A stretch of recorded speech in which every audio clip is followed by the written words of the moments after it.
The rain didn't just fall that night. It screamed.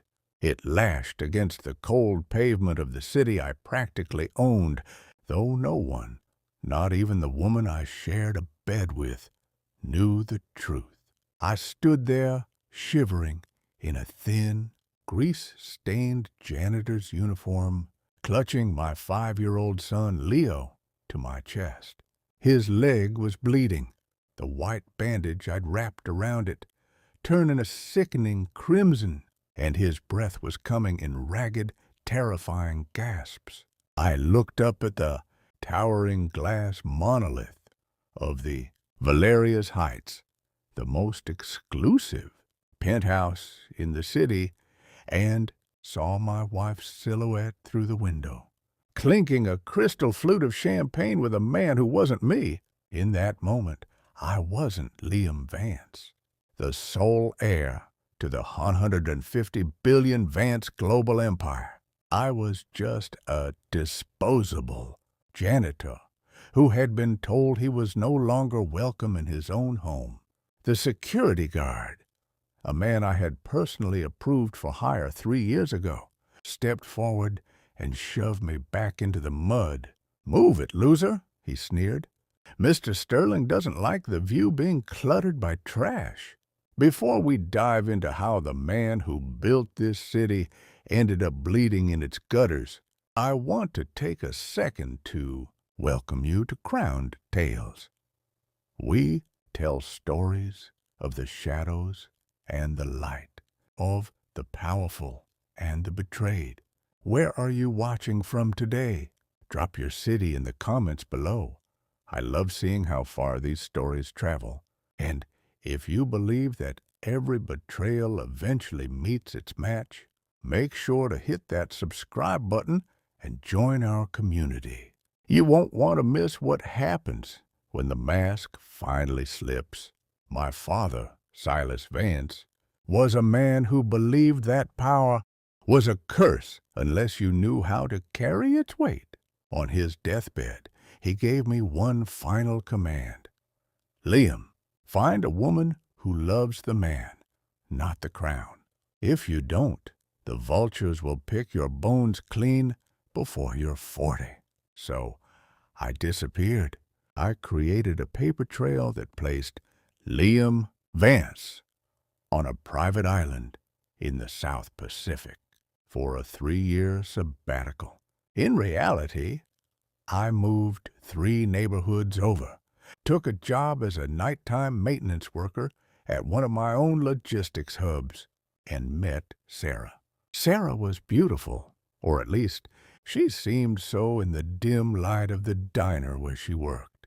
She told me she hated the corporate sharks who ran the city. She said she wanted a simple life built on honesty and hard work.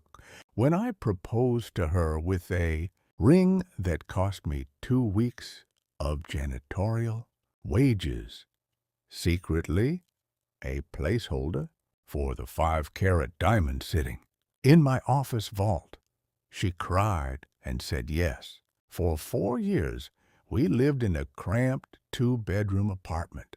I played the part of the struggling husband perfectly. I came home with sore muscles and calloused hands.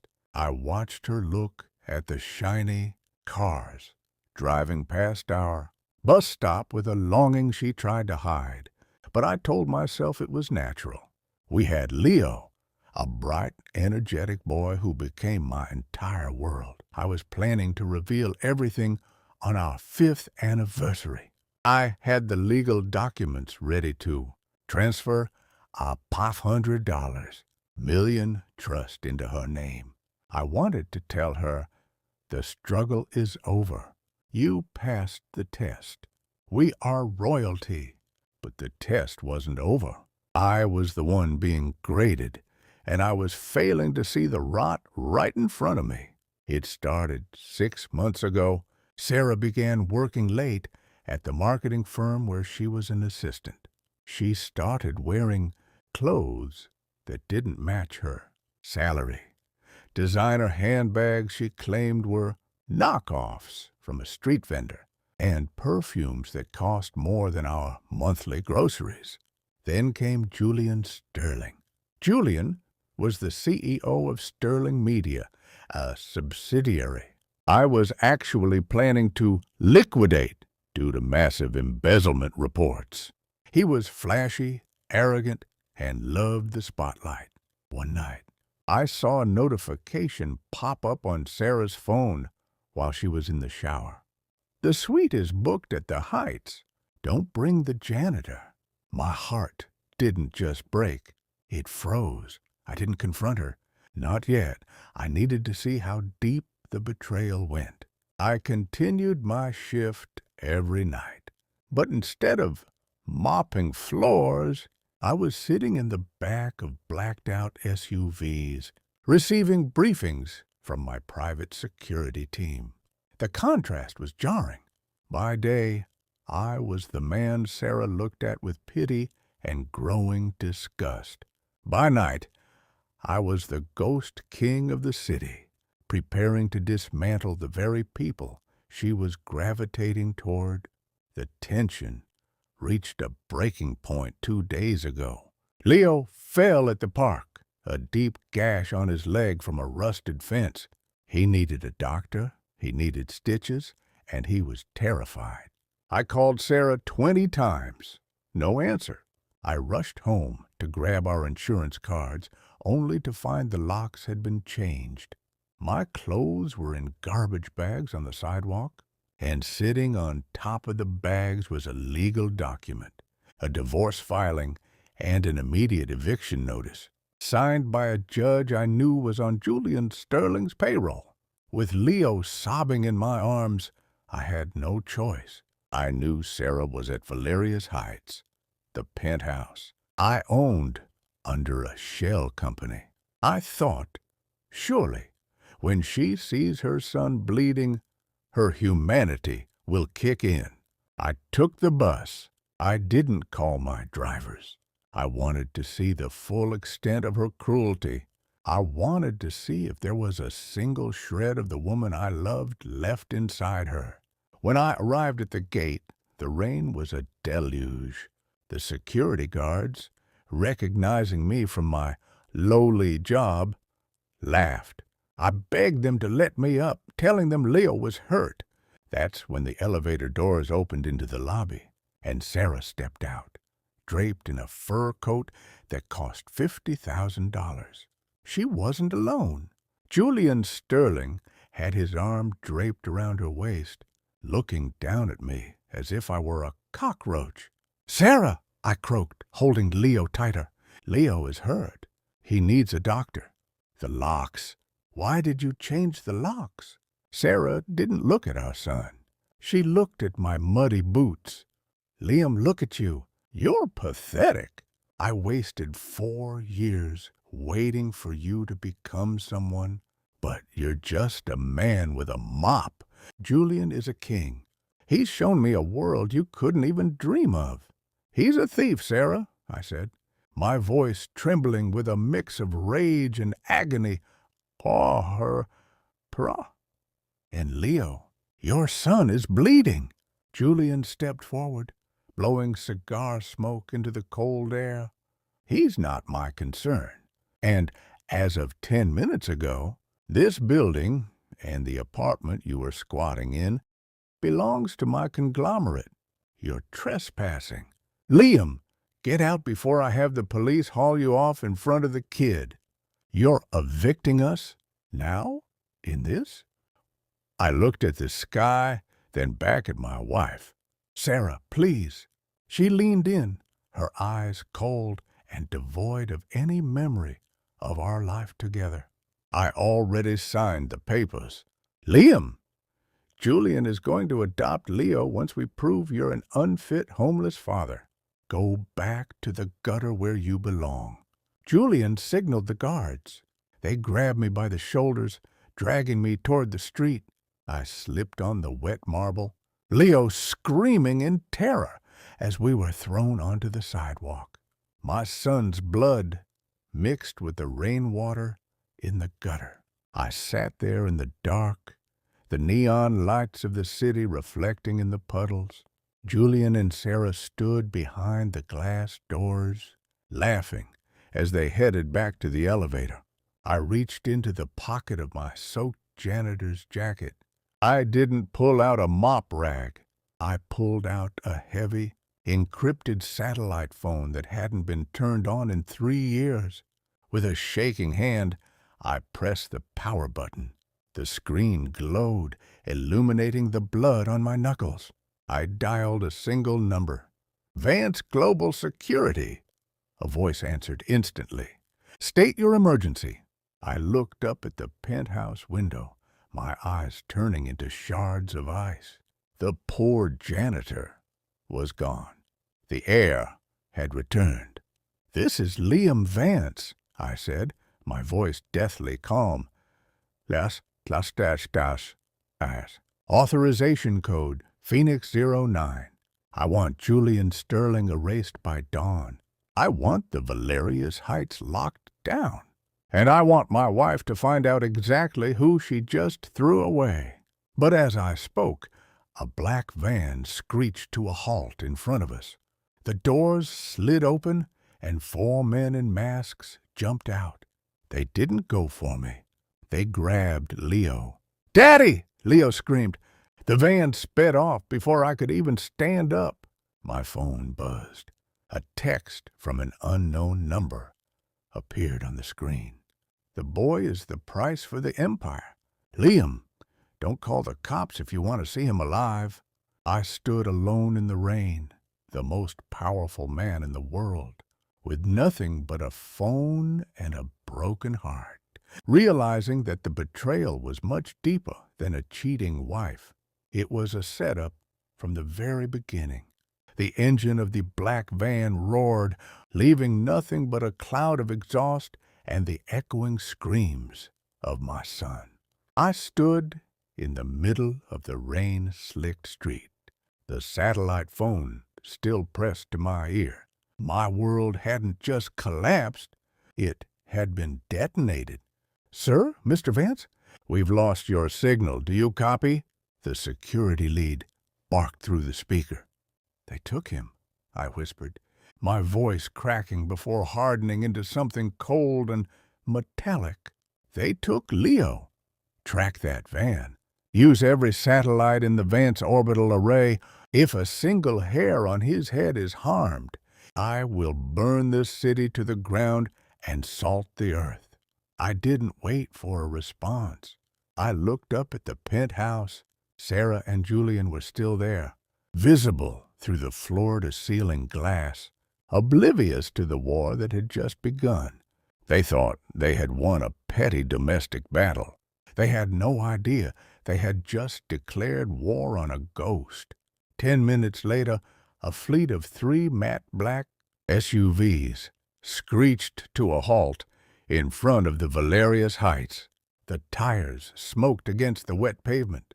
12 men in tactical gear stepped out, but they didn't look at the building's security. They knelt. "Sir," the lead operative said, handing me a dry microfiber cloth and a tailored charcoal overcoat. "The van has been tracked to a warehouse in the industrial district. It's owned by a shell company linked to Sterling Media." I wiped the blood and mud from my face, draped the coat over my shoulders, and stepped into the lead vehicle. The janitor was dead. Liam Vance had returned, and he was hungry for justice. "Block every exit of this building," I commanded, pointing at the tower. "Cut the power. Cut the Wi-Fi. I want Julian Sterling and my wife trapped in the dark. Let them feel what it's like to be locked out." As we sped toward the warehouse, the digital displays inside the SUV flickered to life. My legal team was already at work. By the time we hit the city limits, Julian Sterling's bank accounts were frozen. His credit cards were declined. His empire, which was built on the back of my own logistics firms, was being dismantled piece by 1,000 lawyers with a single directive: annihilate. The warehouse smelled of salt air and grease. I didn't wait for my team to breach. I walked through the front door, the heavy iron groaning on its hinges. Inside, the 4 masked men stood around a wooden chair where Leo sat, his eyes wide with terror, but his lips pressed shut. He was a Vance, after all. He didn't cry when he saw the monsters. He only cried when he thought he was alone. "Let him go," I said, my voice echoing in the vast, hollow space. The largest of the men stepped forward, pulling a knife. "Julian said you were just a janitor. He didn't mention you had friends in high places, Liam, but the price just went up. Give us the codes to the Vance Global offshore accounts or the kid stays here." I didn't look at the knife. I looked at my son. "Leo, close your eyes, buddy. Count to 10. When you open them, we're going to get ice cream." Leo nodded and squeezed his eyes shut. "1, he whispered. I didn't need to give an order. My team moved like shadows. In less than 6 seconds, the room was silent again, save for the sound of 4 men hitting the concrete. I walked over, untied the ropes, and pulled Leo into my arms. 9, 10. Leo whispered into my neck. "Is it time for ice cream, Daddy?" "Almost." "Leo, almost. We just have one more stop to make." Back at the Valerius Heights, the scene was pure chaos. The power was out, and the emergency red lights bathed the lobby in a hellish glow. Julian and Sarah were frantically trying to push through the glass doors, but my men stood like statues, blocking their path. "Do you know who I am?" Julian was screaming, his face purple with rage. "I'll have your badges. I'll have your lives." The crowd parted as I walked in, still holding Leo. The silence that followed was heavy enough to crush the lungs. Sarah gasped, her hand flying to her mouth. She looked at me, truly looked at me, and then at the army of elite security detail, standing at attention behind me. She looked at the tailored coat, the satellite phone, and the sheer, unadulterated power radiating from the man she had called trash only 2 hours ago. "Liam," she stammered. What is this? Why are these people following you?" I walked up to Julian, who was trembling now.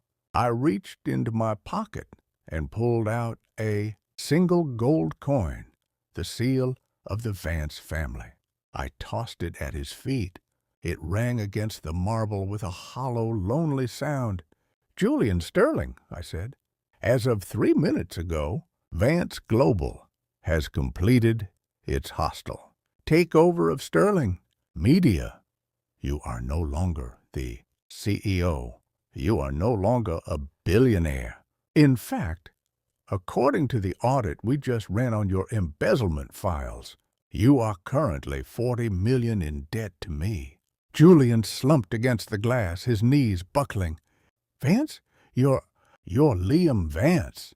I turned to Sarah, the woman I had lived with for 4 years, the woman I would have given the world to. "You wanted a king, Sarah," I said softly, "but you couldn't handle the man. You failed the only test that mattered." "Liam, honey, please." Sarah scrambled toward me, reaching for my hand, her voice dripping with a desperate fake affection. I was confused. "Julian threatened me. He said he'd hurt you if I didn't go along with it. I did it to protect you." I stepped back, letting her hand fall into the empty air. "Don't lie to the man who owns the satellite that recorded your conversations." "In the penthouse," I said. "I heard everything. I heard you laugh when he called me a cockroach.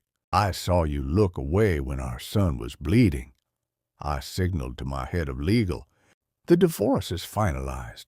I've invoked the morality and endangerment clause in our pre-filing. You get nothing. No alimony. No settlement. And because you conspired to kidnap your own son for leverage, you'll be spending the next decade in a cell right next to Julian." "No," she shrieked as the real police, not the ones on Julian's payroll, stepped forward to cuff them both. "Liam, you can't do this! I'm your wife. You were a ghost I chased for 4 years," I said, turning my back on her. "But the sun is coming up, and ghosts have to vanish." I walked out of the building as the first rays of dawn broke over the city skyline. The rain had stopped, and the air felt clean for the first time in years. I sat Leo down in the back of the SUV. He looked at me, his eyes wide and curious. "Are you a superhero now, Daddy?" I smiled, a real one this time, and ruffled his hair. "No, Leo, I'm just a father who finally found his way home." As the vehicle pulled away, I looked out at the city I owned. I had learned the hard way that true loyalty isn't found in the glitter of a penthouse or the zeros in a bank account. It's found in the mud, in the struggle, and in the heart of those who stay when the lights go out. The crown is heavy, but it's a lot easier to wear when you know who's truly on your side.